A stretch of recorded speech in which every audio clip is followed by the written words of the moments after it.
नमस्कार दोस्तों, मैं शालिनी आप सभी का ग्वालियर खबर की तरफ से स्वागत करती हूं।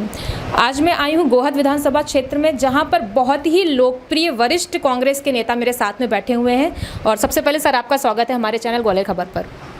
धन्यवाद आपको बहुत बहुत। सर, मैं रैली में भी थी और मैंने आपकी लोकप्रियता देखी।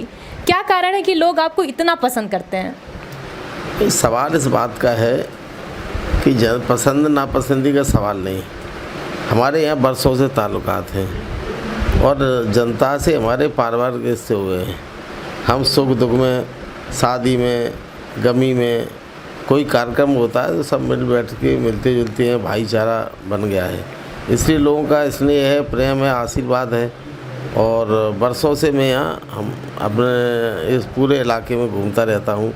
छोटी छोटी कोई आपत्ति आती है, किसी अत्याचार दमन का मामला किसी व्यक्ति पे, किसान पे आता है तो मैं उसमें उपस्थित रहता हूँ। और वैसे जहाँ तक सवाल है, मैं तो नहीं समझता कि ऐसी कोई लोकप्रियता है। हम कार्यकर्ता की हैसियत से काम कर रहे हैं, वर्कर हैं और काम कर। 7 बार आप लगातार चुनाव जीते हैं तो लोकप्रियता तो है। नहीं, अब 7 बार गोहद से नहीं, लाहौर से जीता हूँ। जहाँ से भी जीते हैं सर, लेकिन जनता के बीच में आपकी इतनी लोकप्रियता, वहाँ से लेके यहाँ तक जनता आपको सुनती है और पसंद करती है। जहाँ तक सवाल ये है चुनाव जीतने का, तो मेरा तो ये अनुभव है, काम के साथ साथ लोगों के सुख दुख में शामिल होना ज़रूरी है। और मैं बिना बताए या बिना किसी कार्यक्रम के प्रति वर्ष हर गाँव में जाता हूँ, कौन विधानसभा क्षेत्र में एक बार 5 वर्ष में। और फिर कार्यक्रमों में, शादी में, साहब में हो रहा है, कोई गमी हो रही है, कोई जलसा हो रहा है तो उसमें उपस्थित रहता हूँ। तो वर्षों से काम करने के कारण पारिवारिक रिश्ते बन गए हैं। जहाँ पारिवारिक रिश्ते बन जाते हैं, भाईचारा हो जाता है, तो फिर लोगों को नाराज़गी उतनी नहीं रहती। जो कुछ ही पार्टी के आधार पर जो अलग अलग पार्टियाँ हैं वो अपना काम करती हैं, लेकिन कुल मिला के जनता का सहयोग हमें सभी समाजों का और हर मतदान केंद्र पर वोट मिलता है। यही सफलता का मुख्य कारण है। और कोई मैं ख़ास बात नहीं समझता, ऐसी कोई ज़्यादा लोकप्रियता अगर होती भारी वोट में, कभी पहला चुनाव जरूर 15,000 से जीता, उसके बाद 10,000 से ऊपर बढ़ा ही नहीं। 10,000 तक सीमित रहा हूँ। सर, जीत मायने रखती देखा जाए तो। सर, एक चीज़ बताइए, आप लोगों की सरकार पिछले साल बनी थी, 2018 में बनी थी, और आप लोगों ने बहुत मेहनत की थी। जनता ने कुछ बदलने की कोशिश की थी, लेकिन उसके बाद जो भी घटनाक्रम हुआ, आपको नहीं लगता है कि ये जो मरहम लेने के लालच में जो अपनी दुखती रत, आपकी ही पार्टी के लोग चले गए, अपनी दुखती रत बता दी दूसरे लोगों को, आपको क्या लगता है ये कहीं की समझदारी है? सवाल ये है कि ये सबसे काम इसके सरगना है ज्योतिरादित्य सिंधिया। उनका खानदानी इतिहास है और उन्होंने ग्वालियर चंबल संभाग में कभी 8 ज़िले हैं, उनमें कांग्रेस आज़ाद नहीं थी, महल में गिरवी रखी हुई थी। महल में आज तक मैंने कभी अपने नेताओं से अनेकों बार चर्चा की, जिक्र किया कि आज़ादी हो गई 70-72 साल वर्ष हो चुके हैं, लेकिन कांग्रेस ग्वालियर चंबल डिवीज़न में एक व्यक्ति के अधीनस्थ है।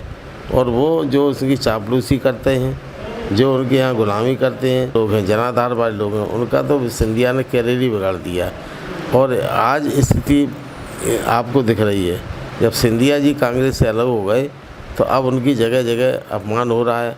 और 3 नवंबर को मतदान होगा और जब परिणाम आएगा 10 नवंबर को, तो पता चल जाएगा सिंधिया जी के कारण ही कांग्रेस यहाँ कमज़ोर थी और कांग्रेस में गुलामों की अब लोग आज़ाद हैं, स्वतंत्र हैं। कार्यकर्ता अपने दिल की बात कर सकता है, कह सकता है। पहले तो प्राइमरी का अध्यक्ष कमेटी का वो सिंधिया की इच्छा से ही बनता था। सर, आपने बातचीत की बात की, तो मुझे लगता है कि संवाद बहुत ज़रूरी होता है किसी भी चीज़ के लिए, और हर समस्या का हल निकल आता संवाद से। तो जिस तरह से आपकी पार्टी के लोगों ने विरोध किया कि उनकी बातें नहीं सुनी जाती थी, क्या आप लोगों के बीच में, आप वरिष्ठ नेता हैं, कभी संवाद नहीं हुआ इस चीज़ को लेकर के? संवाद लगातार होते थे, जो उनका आरोप गलत है पूरी तरह से।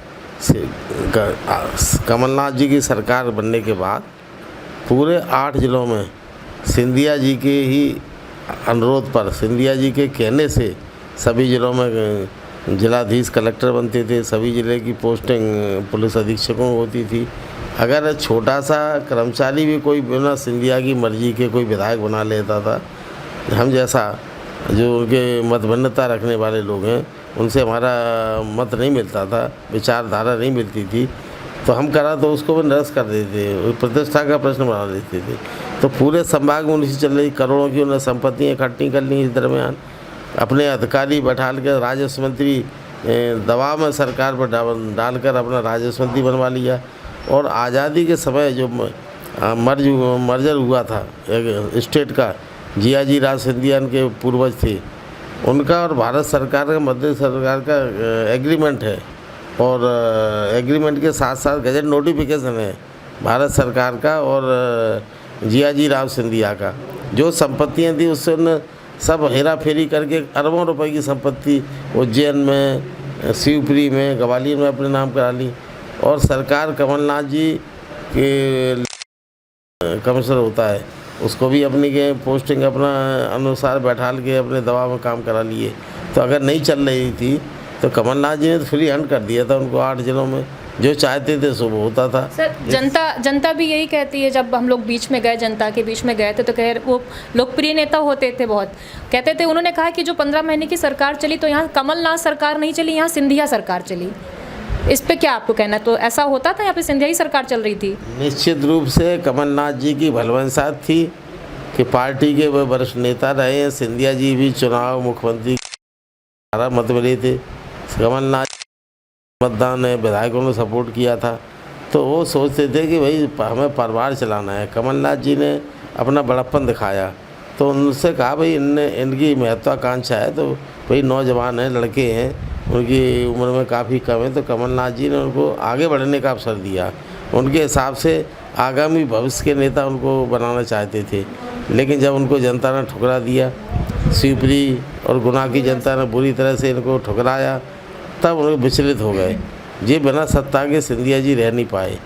अगर कांग्रेस में रहे तो मिलना चाहिए, हज़ारों लोगों की भीड़ चलना चाहिए।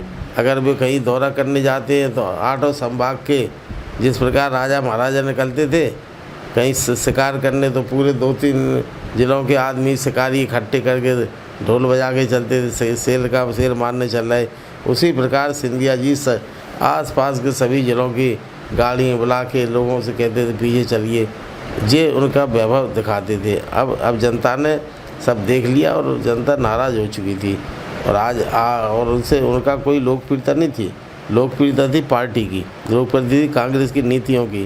कांग्रेस की नीति रीति सिद्धांत को मानने वाले लोग हैं, जो आज़ादी की लड़ाई में तमाम लोगों ने संघर्ष करके महारानी लक्ष्मीबाई का साथ दिया था, वो लोग आज इस इलाके में फैले हुए हैं। महारानी लक्ष्मीबाई जी ने जब अपने जगह जगह आंदोलन निकली थी अंग्रेज से लड़ने के लिए, गाँव वालों ने उनका साथ दिया था। सिंधिया परिवार ने अकेला भिंड में एक नदौली गांव है कनाड़ क्षेत्र में, ये बैठे हैं अपने पिंकी वादी, नदौली गांव में 33 भदौरिया राजपूतों को एक लाइन में लगा के गोली मरवा दी थी सिंधिया ने कि अंग्रेज़ों के खिलाफ महारानी लक्ष्मी का साथ क्यों दिया। गांव बुहारा, वहाँ के चिमना जी थे, उनका घर पर तोप लगा के उड़वा दिया था।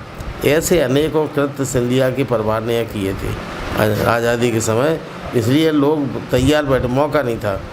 अवसर मिला तो जनता तैयार निकल पड़ी और चोट करने को बहुत तैयार है उनको। सर, बात अगर हम कह रहे किसानों की, तो बीच में आपने देखा कितना धरना किया उन्होंने, कितना विरोध किया, और सिंधिया और उनके जो साथ में गए विधायक हैं उनका कहना था कि हमारी बात नहीं सुनी जा रही और हम सड़क पर बैठ जाएंगे इस चीज़ को लेकर के।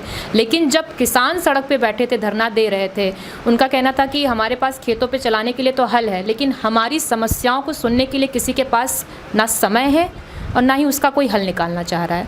क्या आप कहना चाहेंगे कि जहाँ तक किसानों की सवाल है, कमलनाथ जी से ज़्यादा तो कोई अभी किसी मुख्यमंत्री ने नहीं किया, ना देश में कभी हुआ। उन्होंने कर्जा माफ़ी की थी, 42 लाख में 27 लाख किसानों को कर्जा माफ़ कर दिया। किसानों के लिए बिजली का जो बिल था 10 पावर की मोटर बस 14,000 लगे थे, आधा कर दिया। आधा दर पर कर दिया। खाद बीज के सस्ता किया, ब्लैक नहीं होने दिया। इसके साथ साथ कमलनाथ जी ने जो 60 वर्ष से ऊपर के किसान थे, उम्र में खेती करते थे, उनको 1,000 रुपये माहवारी पेंशन देने का निर्णय था, उसको मंत्रिमंडल में क्रियान्वयन करने का आदेश जारी कर दिया था। तो किसानों के हित में सोचने वाले मुख्यमंत्री कमलनाथ के अलावा मध्य प्रदेश में भारतीय जनता पार्टी की 15 वर्ष की सरकार में कोई नहीं रहा। इसके बाद भी जो विधायक कहते हैं कि हमारी नहीं सुनी गई, तो मैं तो केवल एक बात कहना चाहता हूँ।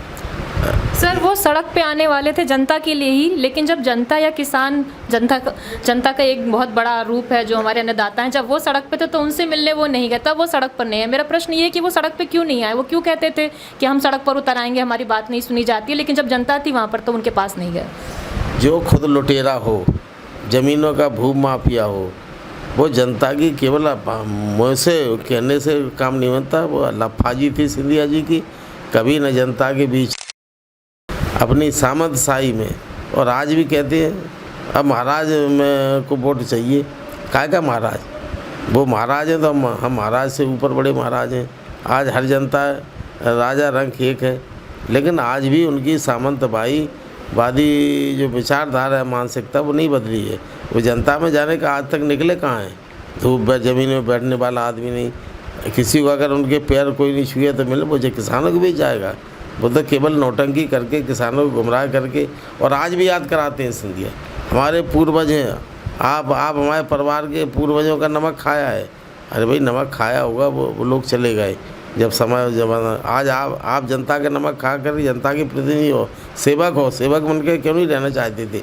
और क्या आप जो विधायक कह रहे हैं, मैं तो उनकी कह रहा हूँ कि 1 वर्ष की संपत्ति उन्होंने लूटा है प्रदेश को, अपनी संपत्ति लगे रहे, तमाम सरकार को बदनाम कर दिया, कमलनाथ को।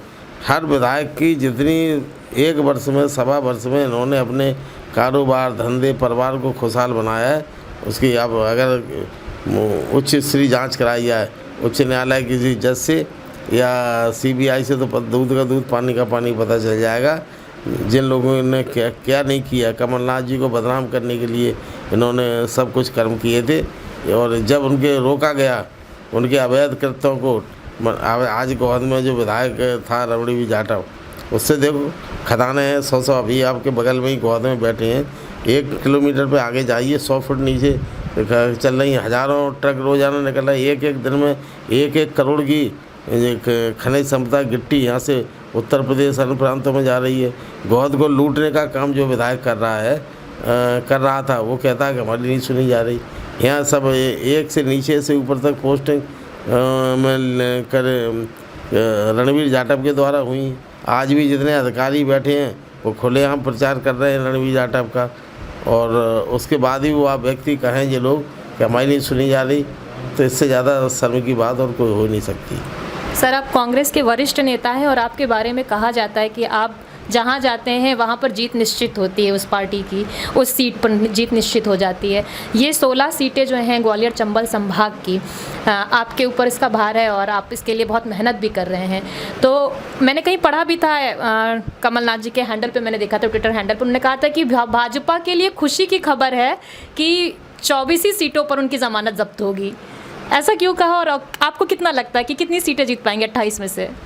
मुझे तो पूरा लग रहा है कि ये तो मैं भविष्यवक्ता नहीं ना ज्योतिषी हूँ, लेकिन हमें ये जनता का ये चुनाव वास्तव में कांग्रेस पार्टी का और भारतीय जनता का चुनाव है।